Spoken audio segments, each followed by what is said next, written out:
નમસ્કાર વિદ્યાર્થી મિત્રો, પ્રથમ પરીક્ષા 2025 માટેના મોસ્ટ આઈએમપી પ્રશ્નો વિભાગ સી, ડી અને ઈ એટલે કે 2 ગુણના, 3 ગુણના અને 5 ગુણના પ્રશ્નો આપવાના છે અને એ પણ જિયોગ્રાફી વિષયની અંદર.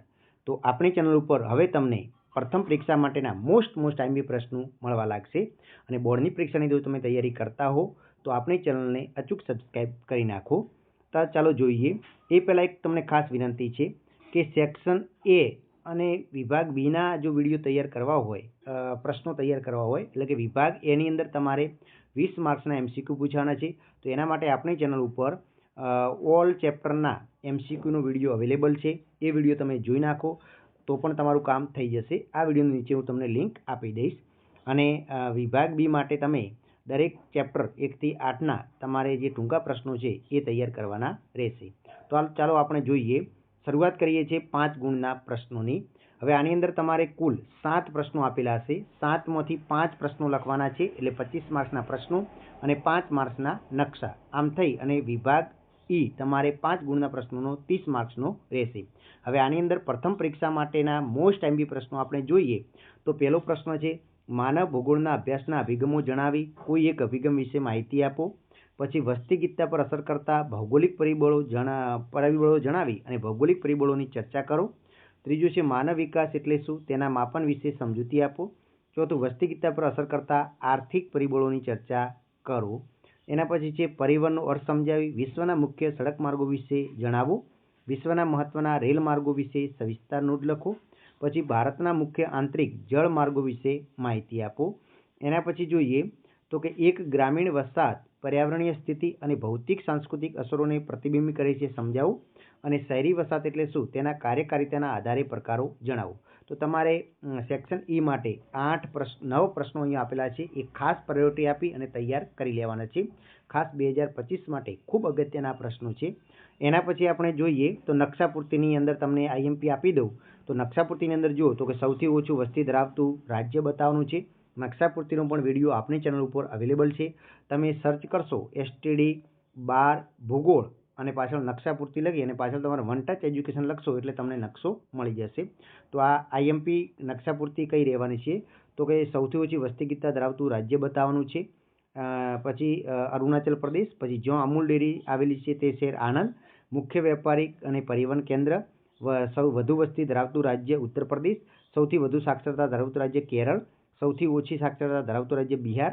સૌથી ઓછું જાતિ પ્રમાણ ધરાવતું રાજ્ય બતાવવાનું છે હરિયાણા. એના પછી કોઈ એક ખનન શહેર, બરાબર, ખેત તરીકે ગમે બતાવીશો. કિલ્લાનગર તરીકે જામજોધપુર. પછી ફેરી સર્વિસ બંદર છે.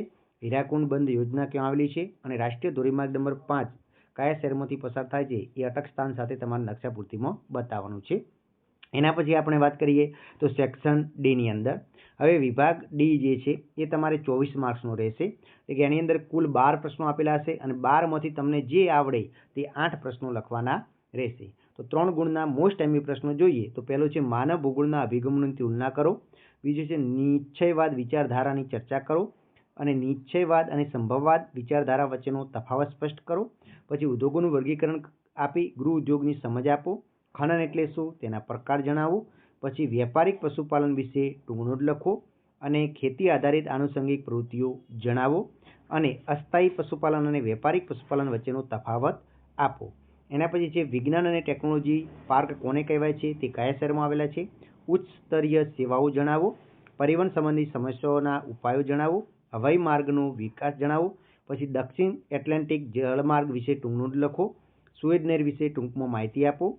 આકાશવાણી ઉપયોગી સમૂહ માધ્યમ છે, કારણ આપો. આકાશવાણી વિશે ટૂંક નોંધ લખો અને ઇન્ટરનેટના કારણે દુનિયા નાની બની ગઈ છે, વિધાન સમજાવો. અને વર્તમાનમાં ઇન્ટરનેટનું મહત્વ ખૂબ વધારે છે, કારણ આપો. ફેરી બંદર વિશે ટૂંક નોંધ લખો અને ભારતના વિદેશ વેપારનો ઇતિહાસ ટૂંકમાં જણાવો. અને એના પછી છે વિશિષ્ટ આર્થિક પ્રદેશ સ્પેશિયલ ઇકોનોમિક ઝોન એટલે શું એ સમજાવો. અને ઘણી વખત આ 5 ગુણનો પ્રશ્ન પણ 3 ગુણમાં પૂછાતો હોય છે, તો કે ભારતના વિદેશ વેપારની બદલાતી તરાહ સમજાવો. તો આટલા પ્રશ્નો તમારે સેક્શન ડી માટે તૈયાર કરવાના રહેશે. વિડીયો પસંદ આવે તો લાઇક અચૂક કરવાની છે અને બીજા કયા સબ્જેક્ટના વિડીયો તમારે જોઈએ છે ઝડપથી એ પણ કમેન્ટમાં જણાવો.